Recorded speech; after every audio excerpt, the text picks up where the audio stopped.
বন্ধুরা, ঠাকুরমার রান্নাঘরে এসে গেছি। আমি নিজেই ঠাকুরমা নিজেই রান্না করি। তোমরা সব ভালো আছো তো? আচ্ছা আচ্ছা, তাহলে দেখো আজকের আমি পটল তেল করব। এই পটলগুলো দেখছো তো? খুব তাজা তাজা পটল, টাটকা, একদম টাটকা। এখন তো পটলের খুব দাম। এই টাটকা একদম পটল, এই পটলের তেল করব। তাহলে আমি এখন আগে এই পটলটা কেটে নেব। তার আগে মশলাগুলো তোমাদের দেখাইনি। মশলা লাগবে আমার আজকের, এই হলুদের গুঁড়ো লাগবে, এই কাশ্মীরি লঙ্কার গুঁড়ো লাগবে, জিরের গুঁড়ো লাগবে, গোটা জিরে লাগবে, তেজপাতা লাগবে, আর শুকনো লঙ্কা লাগবে। এই গেল। আর তারপরে এই দেখো মশলা টমেটো বাটা, জিরে, আদা, তারপরে ওই লবঙ্গ, দারচিনি সব এর সঙ্গে বেটে নিছি একসঙ্গে, নিরামিষ পটল তেল করার জন্য। এইটা পরে দেবো। তারপরে নামানোর আগে একটু ঘি দিয়ে নামাই নেব। তাহলে এখন আমি সবজিগুলো একটু কেটে নেই।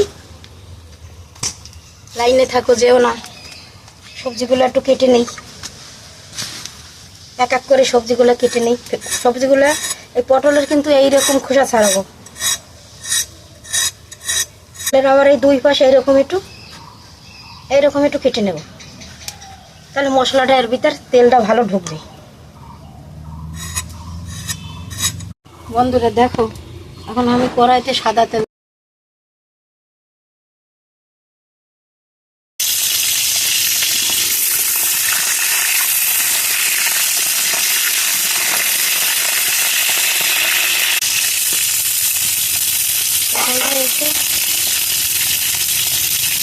একটু লবণ দেবো। এই দেখো, একটু লবণ দেবো আর একটু হলুদ দেবো, তার কালারটা ভালো হবে।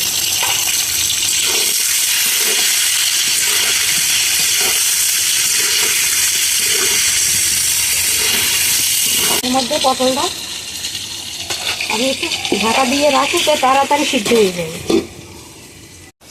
বন্ধুরা দেখো, এখন আমি ঢাকনাটা তুলছি।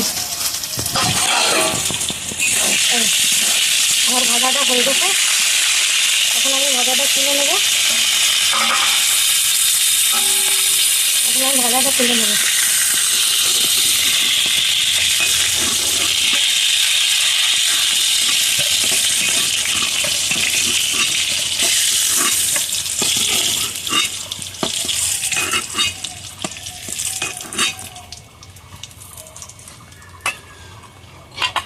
আমি এখন ফোড়ন দিয়ে দেবো।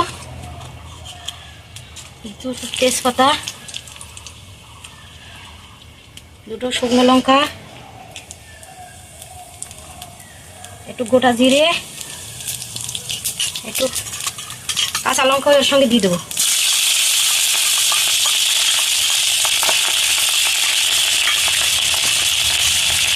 এখন আমি একটু নাড়াচাড়া করে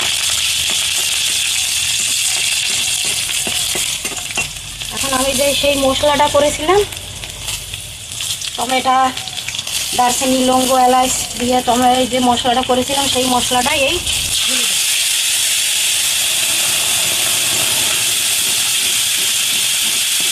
এখন আমি এতে হলুদের গুঁড়ো দেবো, কাশ্মীরি লঙ্কার গুঁড়ো দেবো, এই 1 চামচ মতো দিলাম, একটু জিরের গুঁড়ো দেবো, লবণ দেবো। এখন আমি মশলাটা করে নেব। যখন জলটা থাকবে না, তেলটা দেখা যাবে, তখন আমি আবার এটা একটু ঝোল দেবো।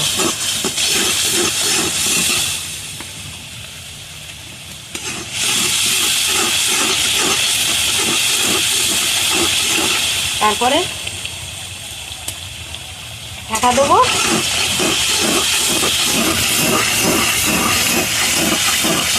এই আমার হয়ে গেছে। এখন আর এতে আর আমার জল নেই, তেলটা এসে গেছে। এই ঝোলটা দিয়ে দিলাম।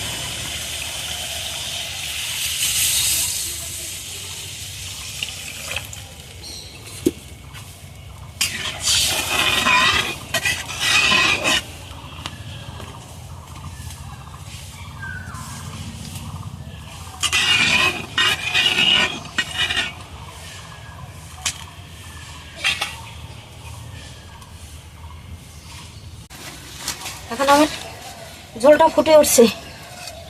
এখন আমি এই পটলগুলা ঢেলে দেবো, তেলে ভাজা পটলগুলা।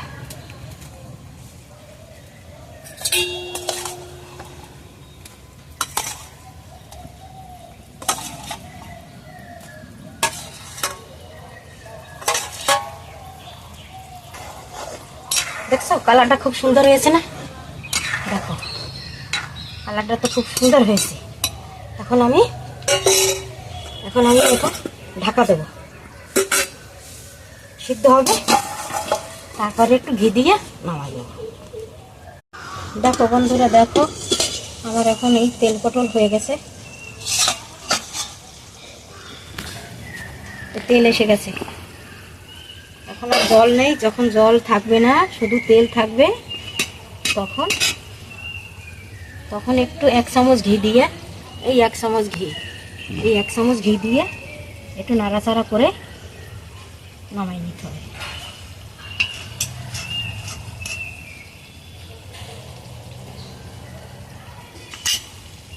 এই দেখো তেল এসে গেছে।